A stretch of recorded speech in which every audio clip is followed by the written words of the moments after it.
Well, over the past couple years, we've heard so much ups and downs in the housing market here in Oakland County and across the state of Michigan. Is it a buyer's market? Is it a seller's market? Is it neither? Where is it going in the near future? So many different questions left to be answered, and that's why we're bringing in an expert to get some of those answers right now. Stephen Betel is a broker at Nextdoor Lending and joins us now on the Megacast. Stephen, thanks for being with us. Thank you for having me. I'm excited to be here. Yeah, glad to have you on. Let's start with that big question of where we're at right now in terms of the current trends in Michigan's housing market, and in particular here in Oakland County. We've heard so much in the past that it's a buyer's market or it's a seller's market, and it may flip and change over time. So where is the market at right now? It's a great question, Tyler. So ultimately what I'm seeing is we're definitely shifting more back to the seller's market of things. We're seeing such a hard push on inventory, let's call it, in regards to what's available for new buyers, that it's really pushed that to, hey, you have one house for 10 people that still want it and are still in the market to buy it. So obviously supply and demand is pushing things in an interesting perspective, let's say. Yeah, definitely pushing things more toward the favor of those looking to sell a house versus those that are looking to get into a house. And that also plays a factor into financing. Given the state of the economy, Correct. given the state of interest rates being risen by the Federal Reserve, and of course that affecting local banks that would be financing mortgages and so on and so forth. It's a different landscape now than it was even just a year ago in our housing market. So in terms of financing, how is that different now than it's been maybe in the past several years when economic times were better, or at the very least a little less volatile than they are now? So that's a very good question, and something I talk to my buyers about all the time, because it is all about affordability. It's about what you're looking at and what you're investing in. I mean, a house is not a short-term play, so to speak. This is something you're going to be dealing with for years to come. So the biggest thing ultimately, again, is affordability and interest rates and things like that. So you're looking right now on average, and again, this is just a round number, 6 to 6.5% for a 30-year loan. Compared to 2-3 years ago, you're at 3%. On the average in Oakland County, you're looking at about $300 to $350 on a purchase price. So that could be that swing in interest rates could be $600 to $700 a month. So it's the substantial difference. It's the difference of people qualifying or being comfortable with their payment.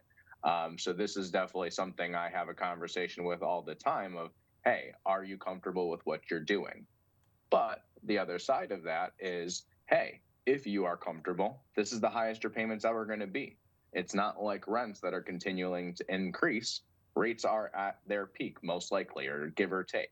They will come back down. Maybe not to the 3% we saw a couple years ago, but we are going to see some movement in the right direction.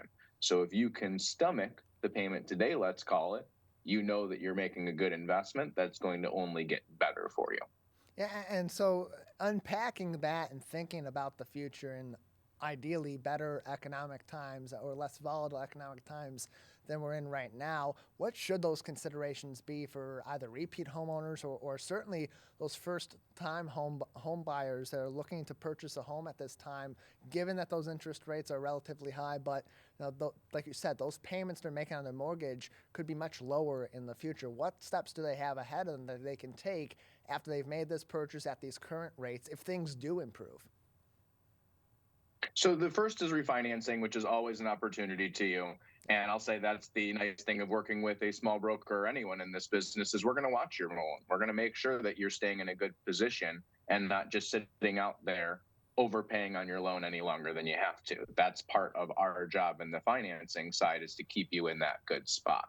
But otherwise, again, it's really just a standpoint of how you structure the financing and what makes the most sense. Like I tell people right now, cash is king. You don't want to spend all of your money into a down payment just to make that payment feel comfortable.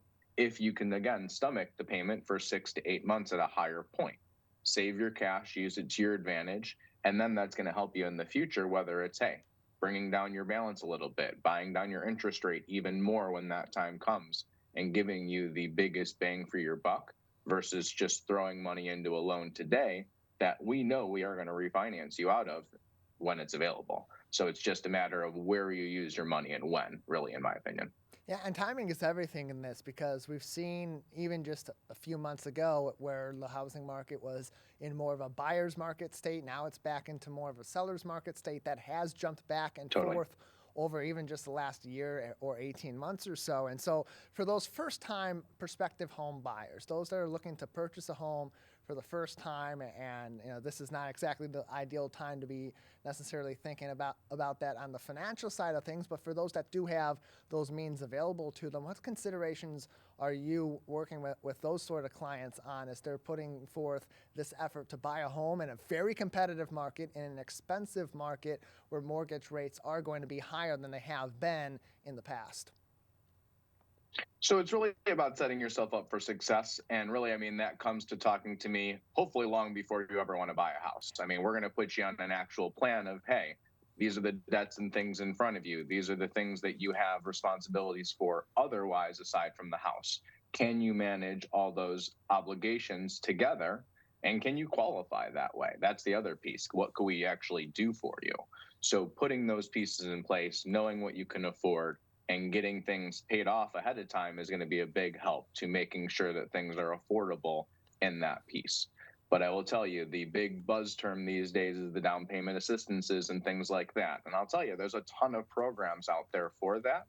But on the flip side, those rates are higher. There's restrictions with those things. So it's something that I talk to a lot of my first time buyers about, of the benefits or drawbacks of saving your own money versus applying for these different programs and where that falls in your future of your mortgage. Because again, it's not just about today or tomorrow or next year. This is hopefully a house and an investment that's going to carry your future forward and build something for you. So you want to have the optionality and the control of that, let's call it.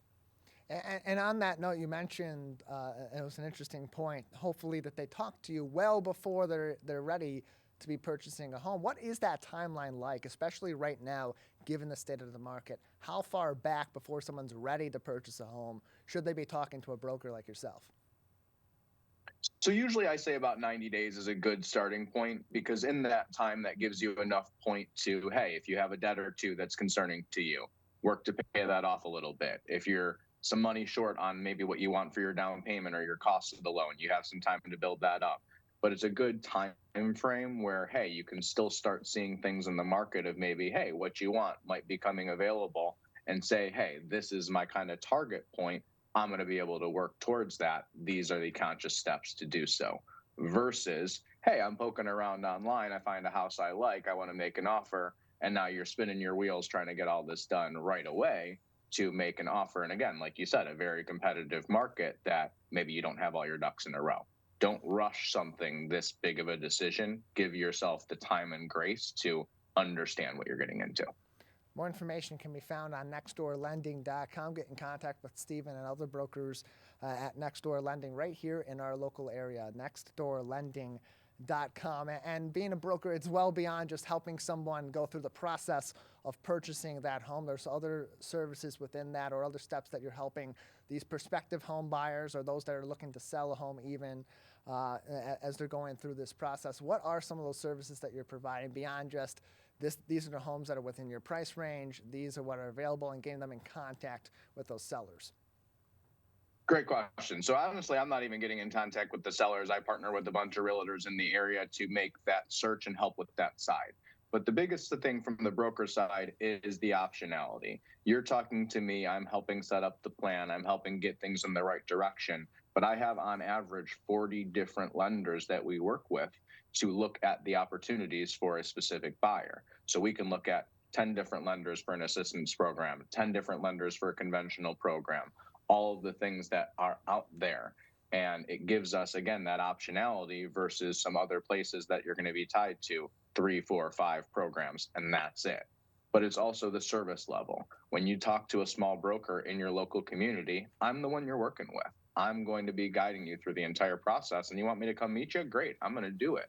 Versus so much of this industry has moved to just a gigantic phone call model where you're just going to be talking to 5, 10, 15 different people from a company on the phone. Sometimes that's fine, but when you're buying a house and doing such a financial and emotional commitment, you want to know you have someone with you that's going to help you each step of the way. And that's the difference we bring.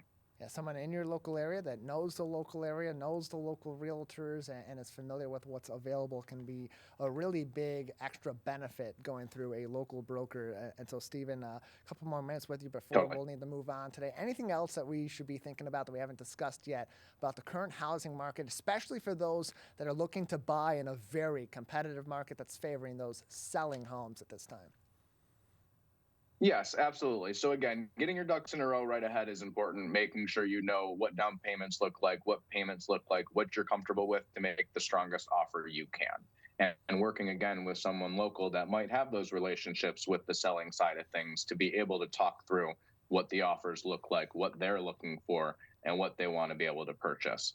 But I'd say the other big thing, and this is a brief mention, and then we can always look into further, is the new credit score changes that are coming from the government. There is changes coming May 1st that's going to potentially charge buyers with higher credit scores more based on their loan. This is a government idea that's hopefully hoping to offset and level the playing field of home ownership. But we're all very curious in the industry to see how this plays out and what the actual dollars and cents looks like. So again, this is where it's extremely important to talk to a professional like myself so that you can see what this impact does. Even if you were pre-approved a month ago, this could change that picture. We need to take a look again.